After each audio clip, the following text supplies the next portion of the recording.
고린도전서 1장 10절에서 17절. 찾으신 줄 알고 서로 교독합니다. 제가 먼저 10절 공독합니다. 형제들아, 내가 우리 주 예수 그리스도의 이름으로 너희를 권하노니 모두가 같은 말을 하고 너희 가운데 분쟁 없이 같은 마음과 같은 뜻으로 온전히 합하라. 네, 형제들아, 너희의 지편으로 너희에 대한 말이 되게 되리니 곧 너희 가운데 분쟁이 있다는 것이다. 내가 이것을 말하거니와 너희가 각각 이르되 나는 바울에게, 나는 아볼로에게, 나는 게바에게, 나는 그리스도에게 속한 자라 한다는 것이니 그리스도께서 지지하였느냐. 바울이 너희를 위하여 십자가에 못 박혔으며 바울의 이름으로 너희가 세례를 받았느냐. 나는 그리스도보와 가이오 외에는 너희 중 아무에게도 내가 세례를 베풀지 아니한 것을 감사하노니 이는 아무도 나의 이름으로 세례를 받았다 말하지 못하게 하려 함이라. 내가 또한 스데바나 집사람에게 세례를 베풀었고 그 외에는 다른 누구에게 세례를 베풀었는지 알지 못하노라. 그리스도께서 나를 보내심은 세례를 베풀게 하려 하심이 아니요 오직 복음을 전하게 하려 하심이로되 말의 지혜로 하지 아니함은 그리스도의 십자가가 헛되지 않게 하려 함이라. 아멘. 네, 오늘은 이 말씀 가지고 고린도전서 두 번째 시간을 갖도록 하겠습니다. 설교는 참고로 제가 저를 위한 설교라고 이렇게 먼저 말씀을 드리고 시작을 합니다. 네, 우리가 지난주에 이제 고린도 교회에 보낸 이 편지 바울이 그 부분에 대해서 인사말을 읽었습니다. 인사말에 우리가 이제 허물이 많은 고린도 교회 교인들이 사도 바울이 그들을 왜 하나님의 교회 그리고 성도라고 부르게 되었는지, 또 고린도 교회에게 보내는 이 편지를 사도 바울은 어떤 마음의 자세를 가지고 썼는지 이것을 좀 살펴보았습니다. 오늘은 이제 본론으로 들어가서 첫 번째 편지 내용을 이제 봅니다. 먼저 우리가 이 첫 번째 내용의 문제가 뭔지 우리가 11절과 12절을 통해서 확인을 하고 시작하도록 하겠습니다. 장로님 11절, 12절을 부탁드리겠습니다. 네, 형제들아, 너희의 지편으로 너희에 대한 말이 되게 들으니 곧 너희 가운데 분쟁이 있다는 것이다.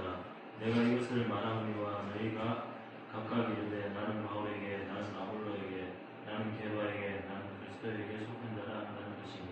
예. 이제 바울은 근로의 지편으로 온 편지를 통해서 고린도 교회에 어떤 문제가 발생했다는 것을 이제 인식하게 됩니다. 그게 뭐냐면은 그 교회 안에 이제 분열이 일어난 거죠. 분열이란 단어의 뜻은 서로 시끄럽게 다투다가 결국 의견을 일치를 보지 못해서 서로 나누어지게 된 것이죠. 고린도 교회는 분쟁으로 인해서 바울, 아볼로, 게바, 그리스도파로 각각 나누어지는 분열 현상이 일어났습니다. 그러니까 분쟁을 통해서 분열이 된 거죠. 그래서 바울은 이 분열에 대해서 다음과 같이 평을 합니다. 고린도전서 3장 1절부터 4절입니다. 고린도전서 3장 1절부터 4절 사모님께서 읽어주시겠습니다. 형제들아, 내가 신령한 자들을 대함과 같이 너희에게 말할 수 없어서 육신에 속한 자, 곧 그리스도 안에서 어린아이들을 대함과 같이 하노라. 내가 너희를 젖으로 먹이고 밥으로 아니하였노니 이는 너희가 감당지 못하였음이거니와 지금도 못하리라. 너희는 아직도 육신에 속한 자로다. 너희 가운데 시기와 분쟁이 있으니 어찌 육신에 속하여 사람을 따라 행함이 아니리요. 어떤 이는 말하되 나는 바울에게라 하고 다른 이는 나는 아볼로에게라 하니 너희가 육의 사람이 아니니. 예, 바울의 평이 이거죠. 고린도 교회가 분쟁으로 인해서 교회 안에 이제 사색 당파가 만들어진 것에 대해서 평가하기를 고린도 교회 교인들은 그리스도 안에서 어린 아이들이다요. 그리스도 안에서 어린 아이들. 근데 그리스도 안에서 어린 아이라는 이 표현이 신앙적으로 좋게 지금 우리가 받아들일 수 없는 이유는 이 표현을 구현한 사도 바울의 얘기를 통해서 우리는 알게 됩니다. 그가 그리스도 안에 어린아이를 어떻게 지금 구현하고 있냐면 육신에 속한 자, 동시에 사람을 따라 행하는 자로 부연 설명하고 있기 때문에 그리스도 안에서 어린아이는 절대 좋은 표현이 아닙니다. 그러니까 바울이 말한 그리스도 안에서 어린아이란 성령에 속한 사람이 아니라 육신에 속한 사람으로서 그는 사람에 의해서 신앙생활이 좌지우지되고 있다고 지금 얘기를 하는 거예요. 다시 말해서 그리스도 안에서 어린아이는 겉으로는 하나님을 섬기는 것 같지만 그 중심에는 사람보다 아직 사람을 더 의지하고 사람의 힘에 영향을 받아서 신앙생활을 하고 있는 사람인 것입니다. 이게 그리스도 안에서 어린아이예요. 바울은 분쟁하고 있는 고린도 교회를 향해서 그리스도 안에서 어린아이라고 평가합니다. 바울은 그들이 성령이 아닌 육신에 속하였다고 얘기를 하고 그들의 신앙은 신본주의가 아니라 아직 인본주의에 있다고 지금 얘기를 하고 있는 거죠. 이게 분열하고 있는 고린도 교회를 향해서 사도 바울이 하고 있는 평가예요. 그러면 이렇게 된 이유가 있을 거 아닙니까? 고린도 교회 교인들의 복음을 들었음에도 불구하고 육신에 속한 인본주의 신앙을 하게 된 이유가 뭔가가 이유가 있어야 될 거 아닙니까? 그것이 1장 18절부터 4장 13절까지입니다. 1장 18절에서 4장 13절. 그래서 이것을 읽어보니까 사도 바울이 두 가지로 진단을 합니다. 두 가지로. 그 첫 번째를 우리가 찾아보도록 하죠. 첫 번째 진단이 1장 21절부터 23절에 나옵니다. 1장 21절부터 23절. 조 집사님께서 읽어주시겠습니다. 하나님의 지혜에 있어서는 이 세상이 자기 지혜로 하나님을 알지 못하므로 하나님께서 전도에 미련한 것으로 믿는 자를 구원하시길 기뻐하셨도다. 유대인의 표적을 구하고 헬라인은 지혜를 찾으나 우리는 십자가에 못 박힌 그리스도를 전하니 유대인에게는 부대끼는 것이요 이방인에게는 미련한 것이로되. 예, 여기까지요.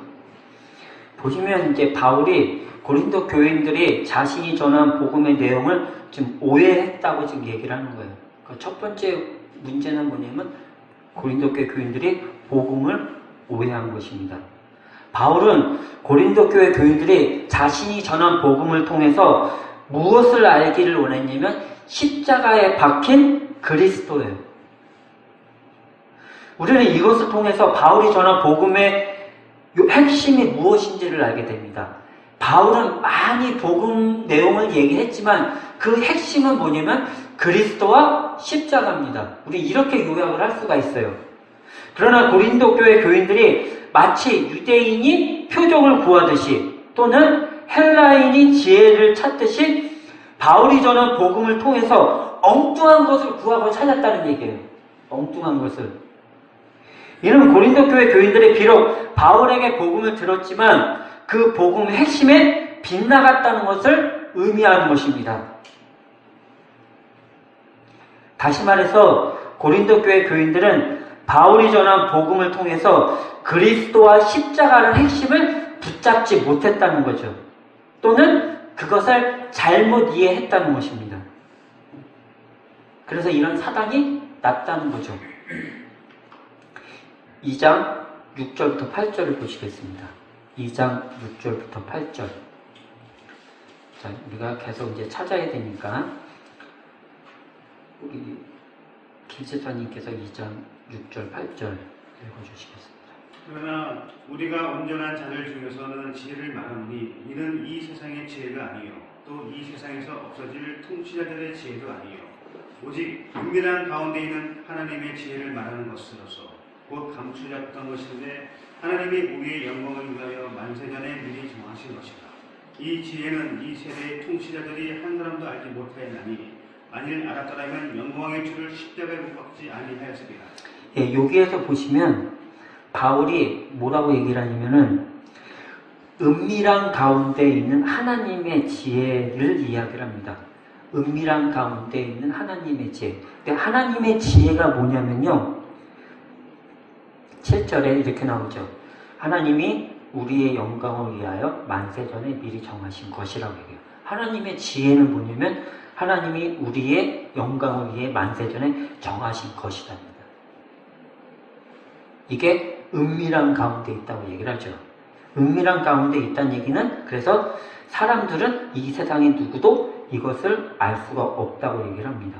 만약에 이것을 알았다면 예수 그리스도를 십자가 못 박지 않았을 거라고 얘기를 해요. 왜냐하면 그리스도를 통해서 이 지혜를 알 수 있기 때문이죠. 즉 바울은 신자가 복음을 알게 되면 하나님의 절대 주권을 인정하게 된다는 거예요. 하나님의 절대 주권을 안다는 것은 그가 복음을 제대로 들었다는 얘기예요. 근데 그것을 누구를 통해 알게 되냐면 이 믿음, 이 지식은 그리스도를 통해서만이라고 지금 바울이 얘기를 하는 겁니다. 그래서 십자가와 그리스도가 중요한 거예요. 길리사님께 한 번 더 부탁드립니다. 고린도전서 1장 30절. 너희는 하나님으로부터 나서 그리스도의 안에 있고 예수는 하나님으로부터 나와서 우리에게 지혜와 의로움과 거룩함과 구원함이 되었으니. 예. 요게 뭐라고 그러냐면 십자가에 못 박힌 그리스도가 누구인지를 알게 되면 그는 어떻게 되냐면 지혜, 의로움, 거룩함, 구원의 참뜻을 알게 된다는 얘기입니다. 그러니까 십자가와 그리스도가 지금 되게 중요한 거예요. 바울에게 있어서. 그래서 복음에 있어서 다른 성경을 한번 보도록 하죠. 로마서 14장입니다. 로마서 14장 7절부터 9절. 로마서 14장 7절부터 9절. 장로님 부탁드립니다. 7절부터 9절이요. 우리 중에 누구든지 자기를 위해 사는 자가 없고 자기를 위하여 죽는 자도 없도다. 우리가 살아도 주를 위하여 살고 죽어도 주를 위하여 죽나니 그러므로 사나 죽으나 우리가 주의 것이로다. 이를 위하여 그리스도께서 죽었다가 다시 살아나셨으니 곧 죽은 자와 산 자의 주가 되려 하시니. 예, 여기서 보면 바울은 로마서에서 십자가, 그리스도, 지혜, 의로움, 거룩함, 구원을 알게 되면 그 사람은 어떻게 되냐면은 자기를 위하여 사는 자가 한 사람도 없게 된다고 얘기를 하죠. 다시 말해서 예수 그리스도를 통해서 하나님의 절대 주권을 믿게 된 사람, 예수 그리스도를 통해서 지혜, 의로움, 거룩함, 구원이란 의미가 무엇인지를 알게 된 사람은 자기를 위해 살지 않고 누구를 위해 사냐면 그리스도처럼 남을 위해 산다고 얘기를 합니다. 그런데 고린도 교회 교인들은 바울을 통해서 복음을 듣고 남을 위해 사는 것이 아니라 누구에게서 세례받은 것을 지금 자랑하고 있잖아요. 그들은 복음을 통해서 남을 위해 살아야 한다는 것을 깨달은 것이 아니라 자기를 위해 어떻게 살아야 할지를 지금 궁리하고 있다는 것입니다.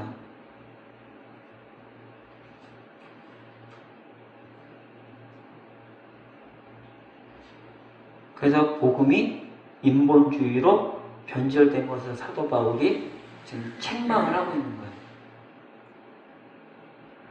하나님의 지혜가 무엇인지 알게 되면 복음을 통해 예수 그리스도와 십자가를 알게 되면 자기를 위해 사는 자가 아니라 남을 위해 사는 자가 되는데 복음을 통해 누구누구에게 배운 것을 지금 자랑하고 있는 것은 그는 아직 복음의 본질을 모른다는 얘기예요. 복음을 제대로 알게 되면 신자는 자기의, 자기 자랑, 자기 삶을 치장하는 것을 멈추고 우리가 이야기하는 고아와 가부를 위해 사는 이타적인 삶을 살게 된다는 것입니다. 그래서 우리가 지금 고아와 가부를 위해서 하려고 하는데 잘 안 되죠. 제가 기도하면서 우리는 왜 안 될까? 지금 돈도 있는데. 근데 이게 돈으로 되는 문제가 아니라는 것을 제가 알게 됐습니다. 아직 우리는 고아와 가부를 돌볼 삶의 존재가 아직 안 됐기 때문에 하나님이 그 길을 아직 안 열어주시는 것이 아닌가라는 생각이 들더라고요.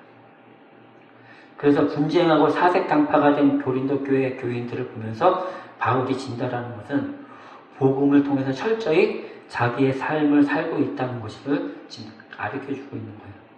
그래서 너희들은 아직 육신에 속한 자야.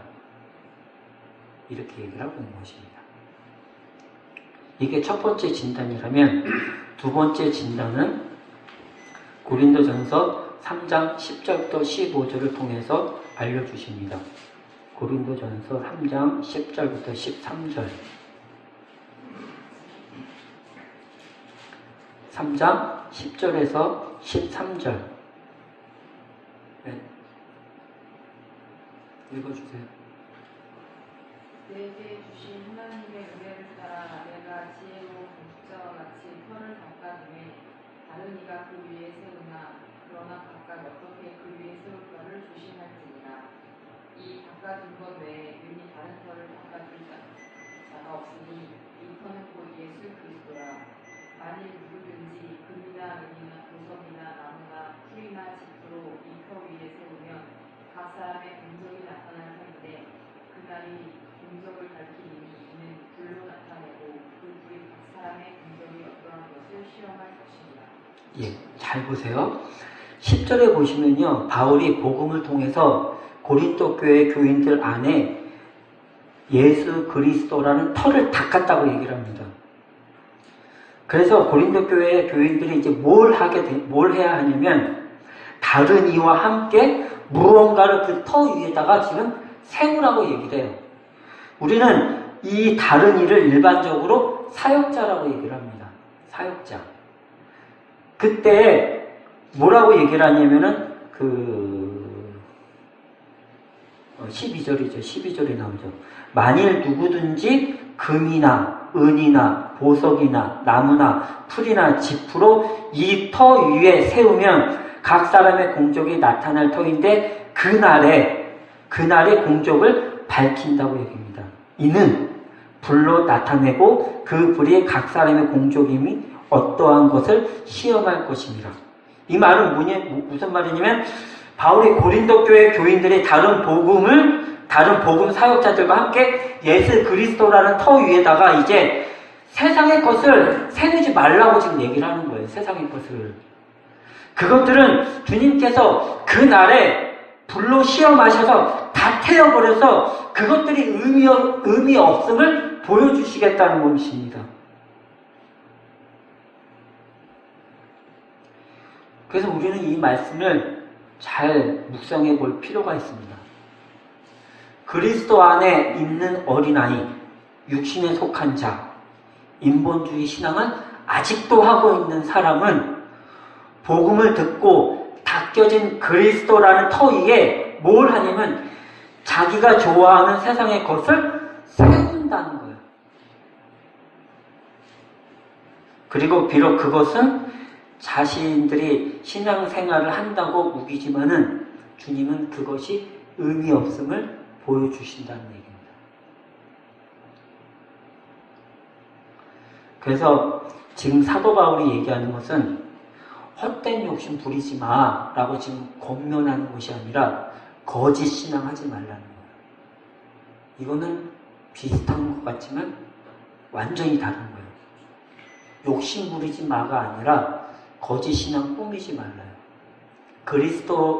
예수 그리스도라는 터 위에 거짓 신앙하지 말라고 얘기를 하는 겁니다.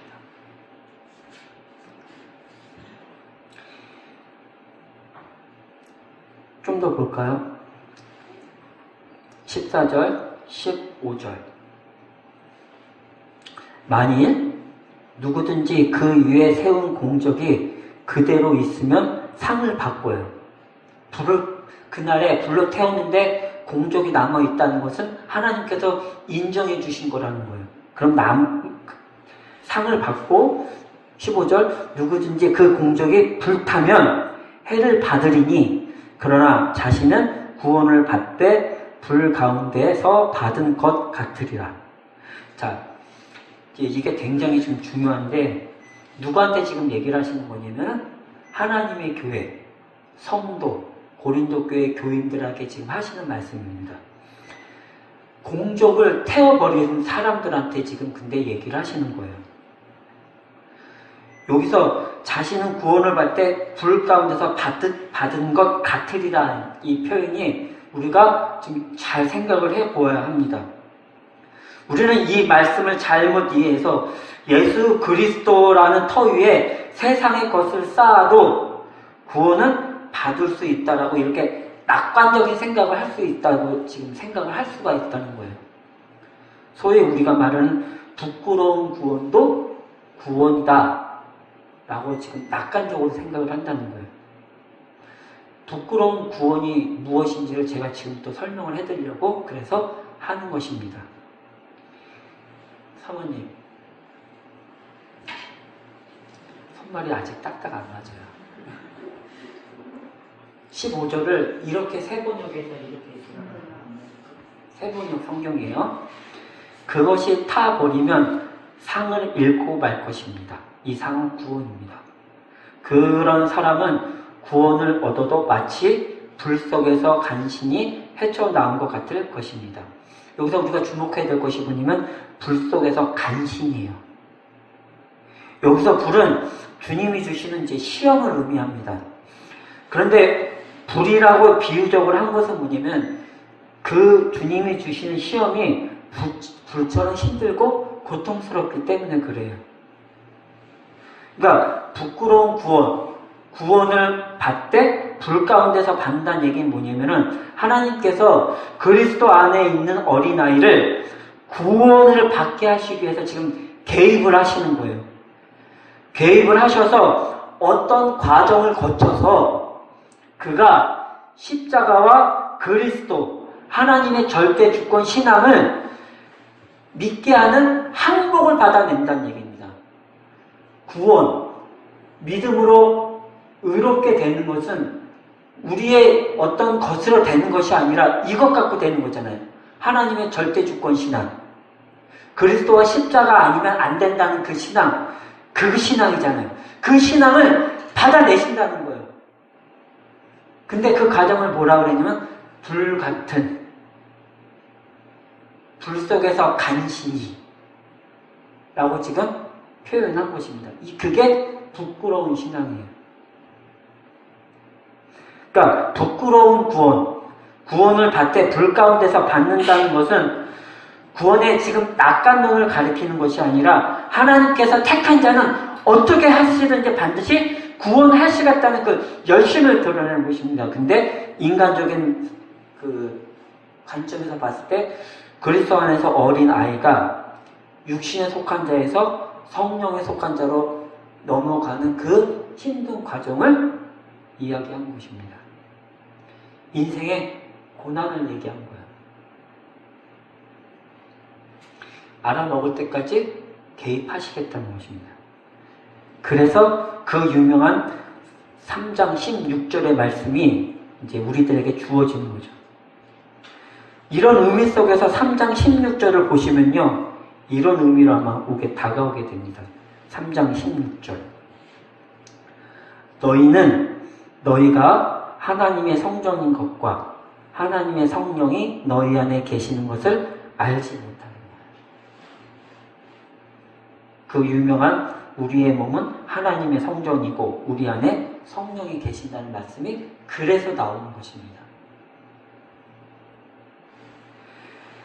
신자가 복음의 핵심을 깨닫게 되면 자신이 하나님의 성전인 것을 알게 된다는 것입니다. 우리 안에 성령이 계신다는 것을 확신하게 된다는 거예요. 그래서 의롭고 거룩한 자기를 위해 살지 않고 남을 위해 사는 인생을 결단하게 된다는 것이 그 유명한 3장 16절의 말씀입니다.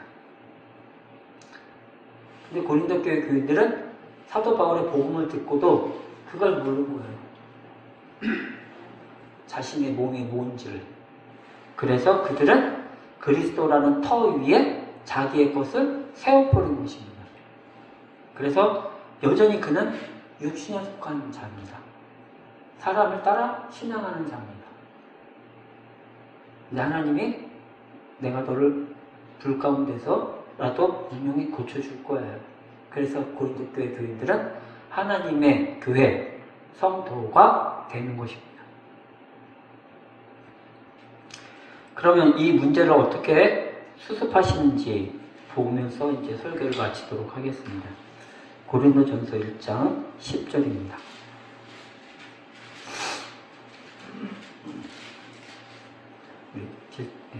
부탁드리겠습니다.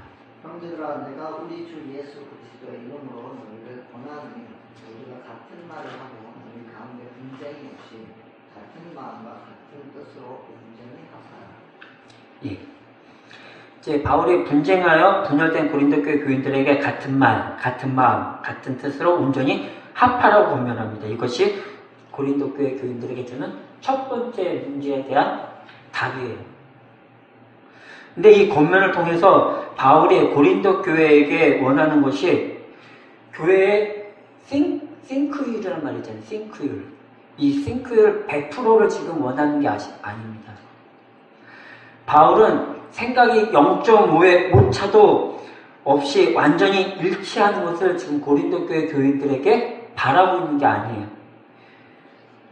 예수님의 일생을 기록한 복음서가 그러면은 한 권이면 족하죠. 4권이라는 얘기는 생각이 다를 수가 있다는 것을 인정을 하는 거죠.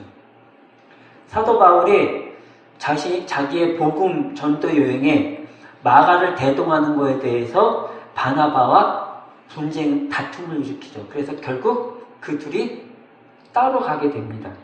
그럼 그거를 기록할 이유가 없습니다. 성경은 싱크율 100%를 교회에게 원하지 않습니다. 어쩌면 교회가 같은 목소리를 내고 있는 것은 문제가 있을 수가 있어요. 왜냐하면 그것은 교회가 경직되어 있거나 아니면 교회가 죽었다는 것을 의미하는 것이기 때문에 그렇죠. 아니, 목사님 마음대로 하세요. 그냥 우리는 따라가면 됩니다. 할 테니까는 순종만 할 테니까 하세요. 이게 그래서 안 좋은 거예요. 다른 소리가 나올 수가 있어야 합니다. 근데 여기서 바울이 권면하는 같은 말, 같은 마음, 같은 뜻은 이런 의미입니다. 믿음의 터라는 예수 그리스도가 같으면 된다는 얘기예요. 예수 그리스도라는 이 터 위에 집을 짓는 목적만 같으면 된다는 얘기예요. 그 목적이 뭐냐면은 예수 그리스도처럼 자기를 위해 살지 않고 남을 위해 사는 거거든요. 자기를 위해 살지 않고 남을 위해 사는 그 목표만 같다면 바울은 과정, 방법은 차이가 나도 된다는 얘기입니다. 그래서 엄밀한 의미에서 그건 차이가 아니라 다름이죠. 우리가 예수 그리스도라는 터 위에 남을 위해 사는 방법은 길 집사님 또는 장로님, 박 집사님 각각 다를 수가 있습니다. 다르게 살으라는 얘기예요. 이것이 같은 마음, 같은 뜻, 같은 말입니다. 그래서 사도 바울이 이렇게 얘기하죠. 같은 마음, 같은 뜻, 같은 말 뒤에 뭐라고 얘기하냐면 온전히 합하라고 얘기를 하는 거예요. 온전히 합하라. 이 온전히 합하라를 어원에서 찾아봤더니 봉합하라가 아닙니다. 이 말이 카탈티조. 이 카탈티조를 갖다가 찾아봤더니 뜻이 완전히 완성하랍니다. 또는 수리하라, 틀을 만들다, 회복시키다 이거예요. 그러니까 사도 바울이 고린도 교회 교인들에게 말하는 것이 뭐냐면 같은 터에 예수 그리스도라는 터에 집을 짓는 목적을 잡아놓고 잡아두라는 얘기예요. 그 얘기는 뭐냐면은 니네들이 아직 예수 그리스도 터가 다 다르다는 얘기예요.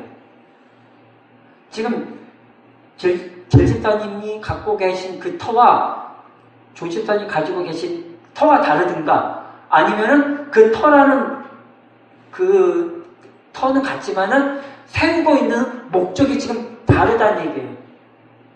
고린도 교회 교인들은 터를 같이 해갖고 세우는 것을 같이 세우고, 같이 세우라는 얘기가 지금 카타티조죠. 그러면 고린도 교회 교인들은 분쟁이 없어진다는 얘기예요. 분열이 없어진다는 얘기예요. 그래서 그것이 온전히 합하라는 얘기입니다. 그거가 되면 고린도 교회 교회는 건강한 교회가 된다는 얘기예요. 그때 이루어지는 차이는 충분히 있을 수가 있고 그것이 교회를 오히려 더 건강하게 만든다는 얘기예요. 문제는 그것을 갖다가 지금 목회자들이 입을 꼬매버리고 있잖아요. 그냥 나의 목회가는 이래가지고 다 따라버리잖아요. 이러한 의미가 온전히 합하랍니다. 저는 그럴 생각이 전혀 없습니다. 저는 여러분들이 예수 그리스도라는 터가 저와 같으면 되고 예수 그리스도라는 터 위에 여러분들이 인생 속에서 세우실 목적이 자기를 위한 것이 아니라 남을 위한 것이면 돼요. 그 안에서 여러분들이 저와 같이 신앙생활을 하면 됩니다. 그러면 주님의 교회는 건강한 교회가 될 것입니다. 왜 아멘들 안 하십니까? 아멘.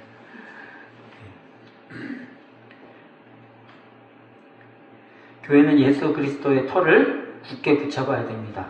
교회와 신장은 남을 위해 사는 것이 아니라, 자신을 위해 사는 것이 아니라 남을 위해 사는 인생의 방향을 설정을 해야 됩니다.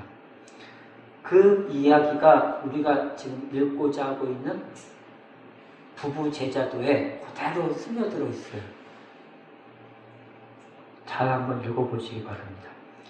그것을 잃어버리게 되면 고린도 교회 교인들이 그리스도 안에 어린아이, 그래서 육신에 속한 모습이 지워지지 않는 것 같이 우리들의 인생에서도 지워지지 않게 됩니다.